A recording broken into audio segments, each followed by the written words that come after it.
आप देख रहे हैं देश का विशाल नेटवर्क इंडिया टीवी लाइव, सच्चाई की सही आवाज। સાણંદ વિસ્તરણમાં 17 વાહનોની ચોરી કરનારની ધરપકડ। ટીવીએસના રેસવે નામક શોરૂમમાંથી 17 જ્યુપિટરની ચોરી ગ્રામે એસઓજીએ ચોરી કરનાર 3 શખ્સોની કરી ધરપકડ। ધર્મદીપ પરમાર અને શિવરાજસિંહ વાઘેલા શોરૂમમાં કરતા હતા નોકરી। બંને ગોડાઉનમાંથી 3 મહિનામાં 17 જ્યુપિટર સ્કૂટર ચોરી કરી હતી। આરટીઓના રજીસ્ટ્રેશન ન થયા હોય તેવા સ્કૂટર ચોરી કરતા હતા। ચોરી કરેલ સ્કૂટર વેચવા માટે દિવ્યરાજસિંહ વાઘેલાને પહોંચાડતા દિવ્યરાજસિંહ સ્કૂટર અલગ અલગ લોકોને વેચાણ કરતો। ત્રણેય આરોપીઓને ચોરી કરેલ સફેદ જ્યુપિટર પર સાથે જતા પોલીસે ઝડપ્યા। કુલ રૂપિયા 15.30 લાખ કિંમતના 17 જ્યુપિટર સ્કૂટરની જપ્ત કરવામાં આવ્યા। 3 મોબાઈલ સાથે કુલ રૂપિયા 16.15 લાખનો મુદ્દામાલ જપ્ત કરવામાં આવ્યો। સાણંદ પોલીસે ગુનો નોંધી આગળની કાર્યવાહી હાથ ધરી છે। Editor in chief Ganesh Rawat. Sanand police station વિસ્તારમાં આવેલ રેસવે ટીવીએસ નો જે શોરૂમ આવેલો છે તેમાંથી આરોપીઓ છે ધર્મદીપ, શિવરાજસિંહ અને દિવ્યરાજસિંહ, તે ત્રણેય ટોટલ 17 ટીવીએસ જ્યુપિટર ત્યાંથી ચોરી કરીને અલગ અલગ લોકોને વેચાણ આપેલા છે। આ સમગ્ર ઘટના જે છે એની વિગત એવી છે કે અમદાવાદ ગ્રામ્ય એસઓજીને બાતમી મળેલ હતી કે આ શોરૂમમાંથી જ્યુપિટરની ચોરી થઈ રહેલ છે અને આ છેલ્લા 3 મહિનાથી આ થઈ રહેલું છે અને તે જ્યુપિટર ચોરી કરીને અલગ અલગ લોકોને ખૂબ જ સસ્તા ભાવે વેચાણ આપવામાં આવી રહેલ છે। ત્યારે તે લોકો આ બાતમીના આધારે વોચમાં હતા અને એ વોચમાં રહીને એમણે એક જ્યુપિટર પર 3 વ્યક્તિઓ જતા હતા તેની ધરપકડ કરેલ।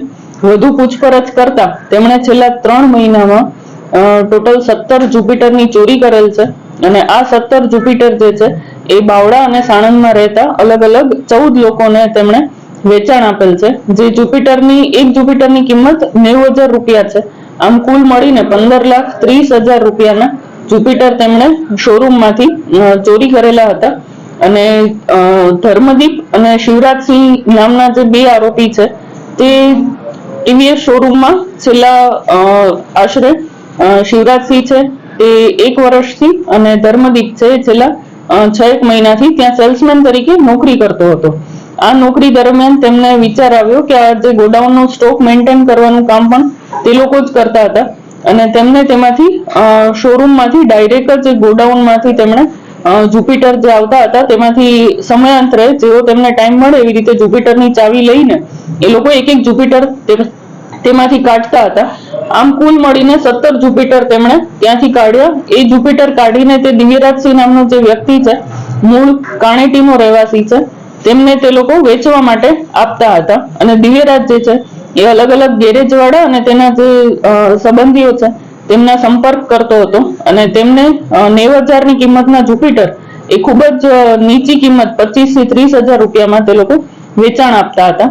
આમ કુલ અમદાવાદ ગ્રામ્ય એસઓજી દ્વારા 17 જ્યુપિટર સાથે 3 આરોપીઓની ધરપકડ કરવામાં આવેલી છે અને આ ધરપકડ કર્યા બાદ સાણંદ પોલીસ સ્ટેશનને હેન્ડઓવર કરતા સાણંદ પોલીસ સ્ટેશનમાં તેની વિશ્વાસઘાત, છેતરપિંડી, નોકરચોરી, ગુનાહિત કાવતરું અને પુરાવાનો નાશ કરવા કલમ હેઠળ ગુનો દાખલ કરવામાં આવ્યો છે।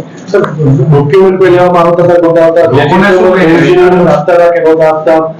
લોકોને શું છે ડોક્યુમેન્ટેશન લઈને વેરિફિકેશન માનો કે થાય તો આમાં કોઈ આરટીઓ નંબર લખેલો હતો કે નતો લખેલો કે શું? આજે ધર્મદીપ અને શિવરાજસિંહ બંને ટીવીએસ ના શોરૂમમાં જ નોકરી કરતા હતા અને તે લોકો દિવ્યરાજને ટીવીએસ જ્યુપિટર ત્યાંથી ચોરી કરીને વેચાણ માટે આપતા હતા અને દિવ્યરાજ જે છે પોતાની રીતે ગ્રાહક શોધીને લાવતો હતો। જે ગ્રાહક શોધીને લાવતો હતો તેને આ કટિંગના જ્યુપિટર છે સીઝ કરેલા છે કે ખૂબ જ સસ્તી કિંમતમાં વિધાઉટ ડોક્યુમેન્ટ આપવાના છે તેવી રીતે આ જ્યુપિટર આપતા હતા। એટલે કોઈ પણ જ્યુપિટરમાં કોઈ નંબર પ્લેટ નથી લગાવેલી, કોઈ આરટીઓ નું રજીસ્ટ્રેશન નથી થયેલું અને વિધાઉટ નંબર પ્લેટ નવા જ્યુપિટર છે જે તેમને આપવામાં આવતા હતા અને જે ગ્રાહકો છે તે તેમને સસ્તી કિંમતે ખૂબ જ મળે છે તો એ પોતાના અંગત ફાયદા માટે તે લોકો આ જ્યુપિટરને ખરીદતા હતા। આ નંબર પ્લેટ વગરના ચેસીસ નંબર અમુક 5 જેટલા જે જ્યુપિટર છે તેમાંથી ચેસીસ નંબર પણ તેમને ભૂસી નાખેલા છે એટલે પુરાવાનો પણ નાશ કરેલો છે। તો આ જે જ્યુપિટર છે તે લોકો અંગત ફાયદા સારું ખૂબ જ સસ્તી કિંમતે મળતા હતા તેમ એ લોકો ખરીદતા હતા। એટલે ખરેખર આરટીઓ રજીસ્ટ્રેશન પણ આનું થતું ન હતું, શોરૂમમાંથી સીધા જ ગ્રાહક પાસે જતા હતા એટલે આની કોઈ ટ્રેલ શોધવી પણ મુશ્કેલ હતી. અને આ જે જુપિટર છે એ ભવિષ્યમાં કોઈ ગેરકાયદેસર ધંધામાં પણ જો મળી આવે તો ખરેખર કોની પાસેથી લીધા હતા અને ક્યાંથી મેળવ્યા હતા એ પણ શોધવું મુશ્કેલ બનતું. પરંતુ અમદાવાદ ગ્રામે એસઓજીએ બાતમી મેળવીને પ્રોએક્ટિવ પોલીસિંગ હેઠળ તેમણે આવા 17 જુપિટર જે છે એ શોધી કાઢ્યા અને જે માલિક છે શોરૂમમાં તેમણે ત્રણેય આરોપી વિરુદ્ધ ફરિયાદ આપેલ છે. देश और प्रदेश की खबरों के लिए अभी सब्सक्राइब कीजिए इंडिया टीवी लाइव, साथ ही बेल आइकन को दबाना बिल्कुल ना भूलें, जिससे सबसे पहले खबर आप तक पहुंचे।